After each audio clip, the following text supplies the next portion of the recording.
back to Promoted. I'm your host, Felicity Furey, CEO and co-founder of We Aspire. And today I'm joined with the incredible Renee Wootton, engineer, speaker, and pilot. Renee, welcome to Gubby Gubby Country. How are you? Here. I am so well today.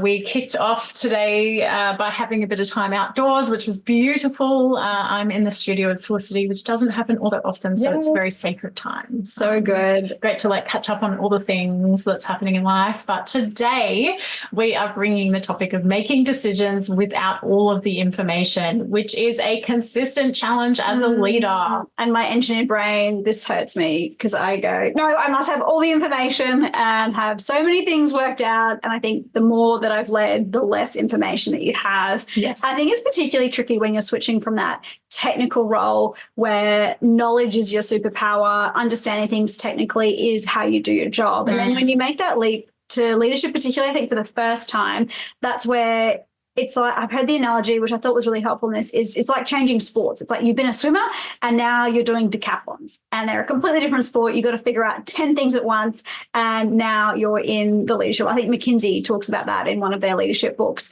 And I think often that applies here in terms of, the skills you have, how you need to think about things, how to problem solve, and also when it comes to making decisions. Has this happened to you before, Renee, or how do you handle making decisions when you don't have all the information? And actually I'm sure there's different contexts too, because you've got pilot Renee and then you've also got engineer Renee, leader Renee. I'm sure, you've had lots of experience with this. Yeah, absolutely. And I think that the role that really made me, I suppose, feel incredibly overwhelmed in that transition between a technical role and a leadership role was my time at Western Sydney Airport as a commercial strategy and planning manager.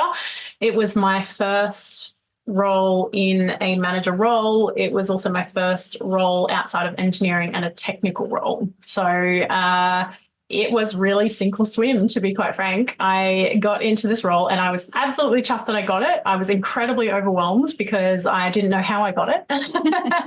And I moved into the role, and I remember one of the first projects was creating a loyalty program with a number of users by a certain time.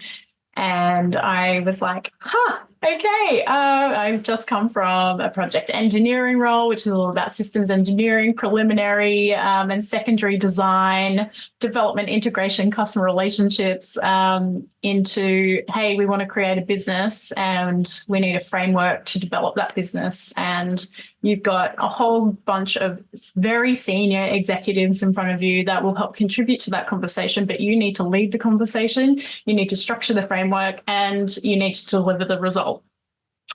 And I was like, okay, so everyone in the room has about 15 to 20 years more experience than me.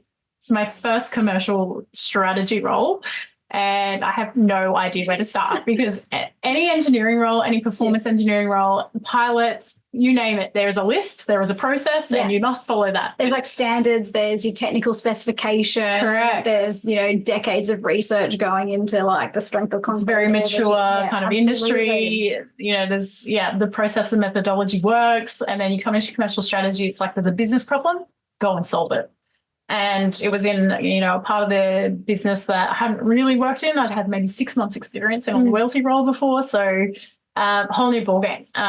So making decisions in that situation was incredibly challenging. And it was actually McKinsey and the likes of other major consulting companies that ended up helping me build a framework to be able to solve these sorts of problems. So a couple of different things that helped me progress through that project was understanding the different frameworks that are available. And when we say frameworks, so consultants kind of go through a number of checks and balances to make sure that they build a picture that's holistic around the problem that you're trying to solve. They've got the Porter's 5 forces model. There's like a SWOT analysis. Yeah, like a strengths, weaknesses, opportunities, threats analysis. So I used one of the frameworks to just kind of think about holistically what would we need in order to solve this problem. But I would say the biggest thing that supported my progress through that was having a manager that advocated for me to support me with building the knowledge to be able to have those conversations. But finally, I think key stakeholders, just speaking to people was incredibly beneficial because you get so much context, perspective, and experience delivered just through the conversations that you're having. It really helps you form, okay, so you've got all of these different frameworks. Which one would I even start with? How do I apply it to this actual problem? So that's kind of, I always have like a trauma around that moment for me, because I remember getting given the project and they were like, yeah, this is your first one, like, good luck. It's like, okay, thanks, bye. What? So I definitely had a huge amount of imposter syndrome in that moment, but it was phenomenal in putting me in a great position and having to pedal uphill anyway. And it's been the foundation in helping me navigate every other problem that I've had to solve since that time because of that experience. That's awesome. It's tricky, I think, in those situations where you don't know what you don't know. And you might not have the reps at the gym around that, like solving problems or leading. And I think that is so much trickier when you're starting in that leadership journey or, a new strategic kind of role to go, I don't even know where to start to kind of tackle the problem. Yeah. I really like what you said around asking other key stakeholders for their advice. And it reminded me when we were doing, 12 years ago, thinking about doing something for girls to get them interested in engineering. And I'd never worked in that space before. I knew nothing about STEM education. I went, I'm an engineer and I'm a woman. Like, I'm going to go talk to people. And because I was so open-minded, I think, to solving the challenge, normally how I would approach something as an engineer would go, what do I know? What do I not know? How do I solve for X? And like, what's the first easiest thing to solve so that I can kind of fill in all the other blanks. But in that situation, there were so many unknowns. I didn't really know where to start. And I called up my old uni lecturer who'd done something in this space. I said, what would you do if you were me? And I love that question. That really can help frame things for people of, okay, let me think about your situation. And that was so helpful. He made some suggestions. And because I didn't have, any expectations around solving this problem, then I could go, oh, great, that's one piece of the puzzle. And I spoke to somebody else and they said, oh, how about you think about this? Or we've tried this and that was effective. And you start to kind of build a picture from those different conversations. And the other thing that's really helpful about that is even if you're making decisions, in your career or in your life, you can talk to different mentors. Some you might agree with and some you might not agree with. And I think that's also really helpful because it then checks your own thinking to go, oh, that makes sense to me or that doesn't make sense to me. And I actually do like it when people say things that I don't agree with, because then it helps me, tune into my intuition and my gut around what I think is right as well. Have you had that experience too, or have you? Yeah, I definitely have. And I think that's something that now that I've had enough experience in, what I don't need all of the information, but what I do need to do is consult with the right people. I need to do my research to understand perhaps what's best practice, what's been done previously. And if there's no example of what's been done previously, then what's the vision here? What's the impact we're trying to have? And therefore what or who do we need in the room to even think about, the actions and the implementation of it? So I think that I've grown enough confidence now in building those sorts of questions, following a framework that are not overwhelmed by the concept of solve something and solve it in a short amount of time with a small budget and let's see what you can do. And I think that's certainly been my experience today in my current role and has been for the last couple of years is just growing confidence around I don't need to have all the information. But I think one of the other key things is you do need to consult people. And if you miss that step, you're pretty well setting yourself up for failure, because what works in one company with someone else's vision or strategy and best practice for them might not be fit for purpose with the complexity of what you're working with on your own problems. So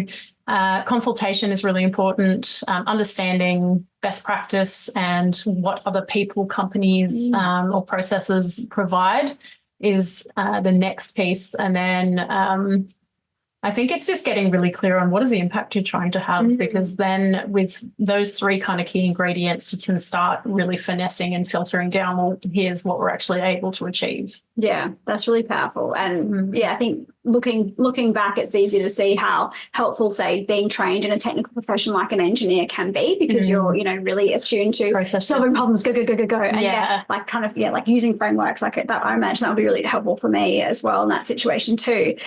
What have you had to unlearn, though, stepping into those kinds of roles? Oh, gosh. Again, I think in those moments, like that role that I've just mentioned as a commercial strategy manager and planner, I had to let go of a lot of my engineering skills, and I had to stop relying on knowing the detail of everything, which was incredibly challenging. The transition was over the top. I don't think I slept well for the first 2 months in that job because I was like, what am I doing? Where do we even my choices? Yeah. But what I did keep doing to kind of aid myself in that transition was kept reading information. I kept speaking with my manager and being very transparent, like, I don't really feel like I'm fit for this job, to be quite honest. And like, why did you hire me? And but then also really taking the advice from my manager to say, you need to go and read these resources.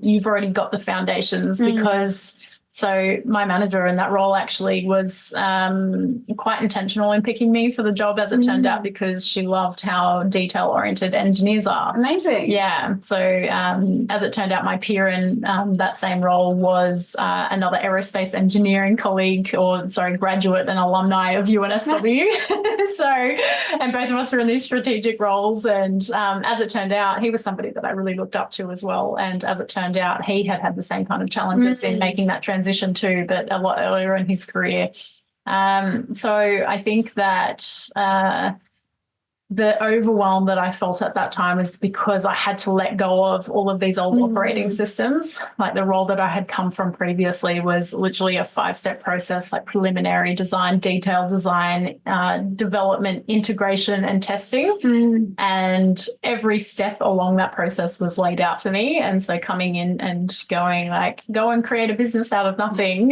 was exceptionally overwhelming. But what helped me was going detailed actually in the end. So once you kind of have this big grand vision, you need a plan, you need a timeline, you need resources, you need all of the really detail-oriented and technical information to be able to actually back the development and implementation of whatever framework you come up with or solution. So in the end, it's only enhanced my ability to make decisions without all the information, because I can or use the framework to kind of build out the plan to get to the end. But then I require all of those really detailed analytics and foundational kind of skills to be able to go systematically, is this actually possible? Yes. You know, we've tried to create something that's intangible into something tangible, but now we need to back it with data to make sure that we can actually achieve it. Yeah.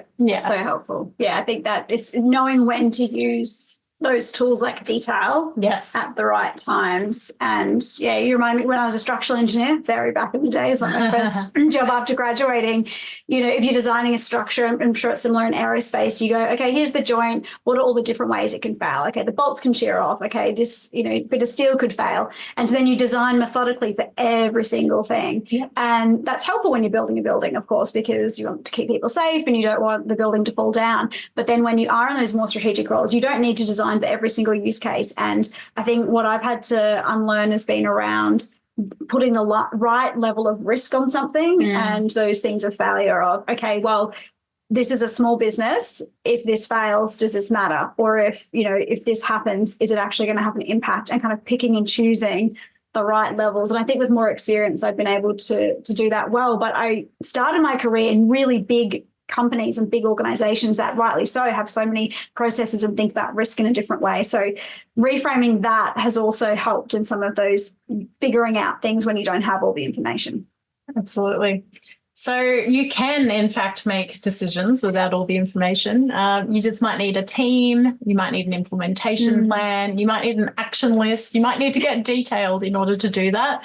But as a leader, you can make decisions without all the right information. And if anything, it gets easier once you build up your experience. And I really hear it's you're not on your own as a leader. It's actually about how you leverage the team that can help you make those decisions. Love it. Awesome. Thanks, Renee. I've learned so much. This has been really insightful and you've got me thinking. Amazing. You've been listening to the Promoted Podcast. We'll see you in the next one.